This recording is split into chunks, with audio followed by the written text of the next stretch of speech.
Assalamualaikum warahmatullahi wabarakatuh.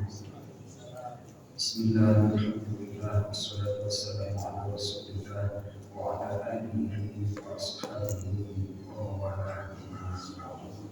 Jemaah sekalian yang dimuliakan Allah, jemaah salat dulu sebelum kelas. Saya untuk kali ini ingin menyampaikan surah Luqman ayat yang ke-20. Allah Subhanahu wa taala berfirman, A'udzu billahi minasyaitonir rajim. Bismillahirrahmanirrahim. Alam ta'lamu anna Allaha sakhkhara lakum ma fis samawati wa ma fil ardi wa asbagha 'alaykum ni'amahu zahiratan wa batinah.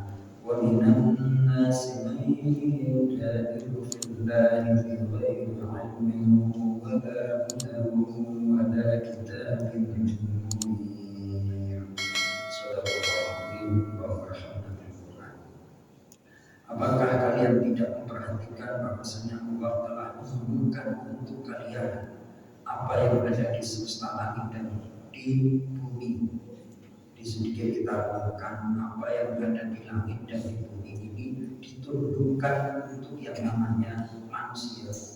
Hewan seperti apapun itu bisa dijinakkan oleh yang namanya manusia, baik yang berupa hewan tumbuh-tumbuhan, apa yang ada di atas tanah, di dalam tanah itu ditundukkan semuanya untuk kebutuhan manusia. Lalu tidak hanya itu, Allah menyempurnakan untuk kalian wahai manusia nikmat-nikmatnya. Di sini menggunakan kata bentuk jamak, nikmat-nikmatnya zahiratan wa batinah, baik yang nampak maupun yang tidak nampak. Yang nampak tentunya yang bisa kita rasakan, kita lihat, kita perhatikan, kita bisa berjalan dari rumah ke masjid, itu adalah nikmat yang tampak. Wabatinatan dan nikmat yang batin yang tidak tampak. Di antaranya adalah iman. Tidak ada nikmat yang paling utama kecuali iman kepada Allah Subhanahu wa taala. Karena dengan iman kita akan dimasukkan ke surga Allah Subhanahu wa taala. Maka iman itu adalah hal yang paling utama. Kemudian ada yang menarik dari penafsiran nikmat yang batinah, yakni satrul bil nabas. Ternyata nikmat batin itu adalah kejelekan kita ditutupi oleh Allah Subhanahu wa taala. Ada kalanya kita tampak baik oleh orang karena orang itu tidak mengerti keburukan dan kekurangan kita. Nah, ditutupi kekurangan oleh Allah dari diri seorang hamba itu adalah merupakan nikmat dari Allah Subhanahu wa taala. Maka dari itu tak lain dan tak bukan tujuan orang bertakwa itu adalah la'allakum tasykurun. Beberapa waktu yang lalu saya sampaikan puasa tujuannya ke terminal takwa. Ternyata setelah takwa itu ada terminal yang lebih jauh lagi. La'allakum tasykurun, agar kalian bersyukur. Jadi puasa tangga berikutnya bertakwa. Ternyata takwa tangga berikutnya adalah bersyukur. Dan ternyata bersyukur itu gak gampang, ya kan?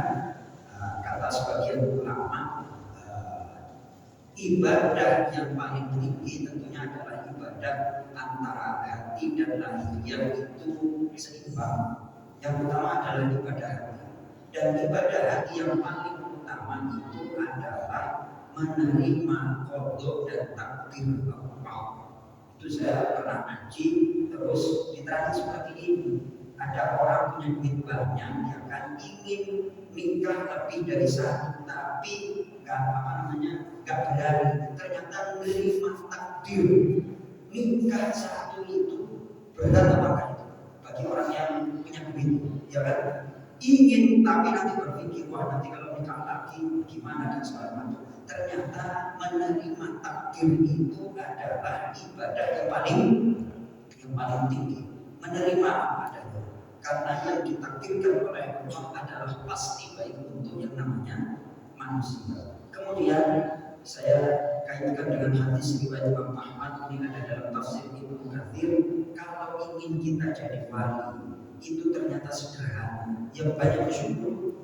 Sampai ada hadis seperti ini, innallaha la yadhur, sungguh Allah benar-benar itu.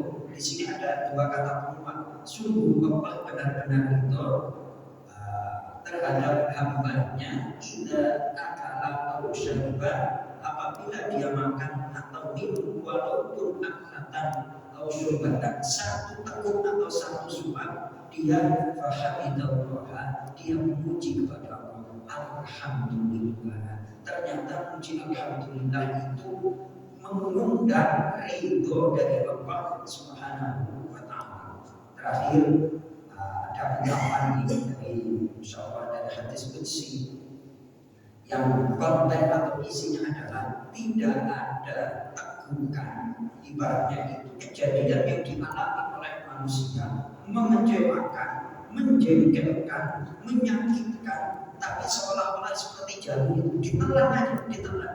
Tidak apa namanya mengeluh, tidak apa. Terus dia bilang alhamdulillah. Itu kalau orang sudah bisa merasakan seperti itu, bisa melakukan seperti itu dalam kehidupannya, itu nanti adalah ibadah yang paling dicintai oleh Allah Subhanahu wa taala. Dengan minum jamu itu nggak enak, Mas Toto, ya kan? Terus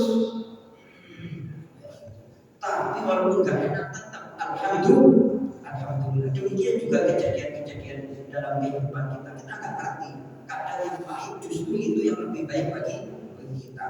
Kalau manis terus, akibatnya adalah undang apa sih? Makan kalau manis terus, ya kayak gitu. Nah, diabetes gitu. Maka dari itu, syukurilah apa yang ditetapkan oleh Allah kepada kita, karena bersyukur itu ternyata lebih tinggi derajatnya daripada bertakwa. Mudah-mudahan kita bertakwa, selanjutnya kita mampu bersyukur dalam keadaan apapun, baik yang enak di hati maupun gak enak, karena semuanya itu adalah takdir dari Allah. Kalau takdir dari Allah itu adalah semuanya baik. Mudah-mudahan kita semuanya dijadikan hamba-hamba Allah yang betul, sehingga diridhai oleh Allah Subhanahu wa taala. Assalamualaikum warahmatullahi wabarakatuh.